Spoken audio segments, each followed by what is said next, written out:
প্রশ্ন আসছে মেয়েদের ঈদের নামাজ পড়ার বিধান ও সঠিক নিয়ম কি? দেখেন, এই বক্তৃতা গত বছর দিয়ে তোলপাড় না, মানে অনেক তোলপাড় গেছে। তোলপাড়ের দিকে তাকাইলাম না, আমি আমার সঠিক কথাটাই বলি। আপনারা ইউটিউবে দেখবেন অসংখ্য বড় বড় স্কলাররা একই কথা বলেছেন। আমি যেটা বলেছি, ঈদের নামাজে মহিলারা যাবেন, এটা সুন্নত। ঈদের নামাজে মহিলারা কি যাবেন, তাদের জন্য আলাদা প্যান্ডেল থাকবে, তাদের জন্য নামাজের ব্যবস্থা থাকবে। আচ্ছা বলেন তো, ইসলাম কি শুধু পুরুষের জন্য আসছে না নারীদের জন্য আসছে? কোরআন হাদিসের কোথাও কি লেখা আছে যে পুরুষেরা হজ করলে বেশি সওয়াব পাবে, মহিলারা হজ করলে কম সওয়াব পাবে? এরকম আছে? কোরআন হাদিসের কোথাও কি লেখা আছে যে পুরুষেরা নামাজ পড়লে বেশি সওয়াব পাবে আর মহিলারা নামাজ পড়লে কম সওয়াব পাবে? ব্যাপারটা কি এমন? আপনি হাদিসগুলো পড়বেন। এখন তো আপনাদের চোখ খোলা, হাদিস গুগলে সার্চ দিলে চলে আসবে।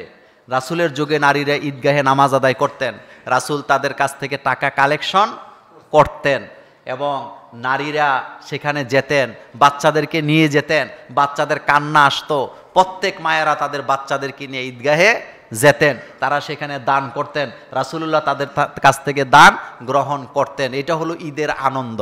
আপনি বলবেন নিরাপত্তার ব্যবস্থা নাই, তো বাংলাদেশের আজ পর্যন্ত কোনো হুজুর মহিলাদেরকে রাতের বেলা মার্কেটে যাওয়া বন্ধ করতে পারছেনি? বা যেই দেশের হুজুরেরা নারীদেরকে রাতের বেলা মার্কেট করা বন্ধ করাইতে পারে না, দিনের বেলা ঈদগাহে গেলে নাকি ফিতনা সৃষ্টি হবে, তাদের নাকি নিরাপত্তার অভাব। কষ্টের কথা কারে কই বলেন তো? আপনারা বলেন তো, বাংলাদেশের মার্কেটগুলোতে রাতের 2টা পর্যন্ত 3টা পর্যন্ত মহিলারা আছে না নাই? আচ্ছা, মহিলারা ঈদের মার্কেট দিনে করে না রাতে করে? দিনে করে না রাতে করে? তো কোন হুজুর, কোন বাইতুল মোকাররমের খতিব এই কথাটা বললেন না যে না মহিলারা মার্কেটে যেতে পারবে না, এটা নিরাপত্তার অভাব? কিন্তু আমি যখন বলবো রাসূলের যুগে মহিলারা ঈদগাহে গেলেন, এখন গেলে সমস্যা কি? এটা ফিতনা, এটা ফিতনা, নারীদের কোনো নিরাপত্তা নাই। তো রাতের বেলা মার্কেটে নিরাপত্তা আছে, দিনের বেলা বুঝি ঈদগাহে নিরাপত্তা নাই? আরাফার মাঠে নারী পুরুষ একসাথে না আলাদা? মুজদালিফার মাঠে নারী পুরুষ একসাথে না আলাদা? মিনাতে নারী পুরুষ একসাথে না আলাদা?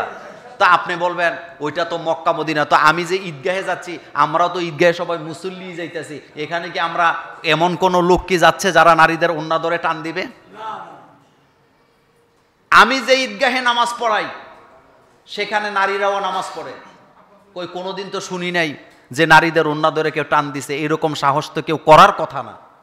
মূলত আমার ওই নারীর অধিকারের কথা বললে তারা হাততালি দেয়, কিন্তু নারীরা ঈদগাহে যেতে পারবে না, এই জায়গায় একটা প্রতিবন্ধকতা। আসলে ব্যাপারটা আমার কাছে কেমন কেমন লাগে আমি নিজেও এটা বুঝি না। নারীদের ঈদগাহে যেতে হবে, এটা যাওয়া সুন্নত, যাওয়াই উচিত, যেতে দেওয়া উচিত, যেতে দেওয়া উচিত। কারণ তাদেরও ঈদ আছে, তাদেরও কি আছে? ঈদ আছে। জুমার নামাজ একই অবস্থা, ব্যবস্থা থাকলে আসবেন ইনশাল্লাহ। সৌদি আরবের সাথে মিল রেখে ঈদ পালন করা যাবে কিনা? কেমনে যাইব?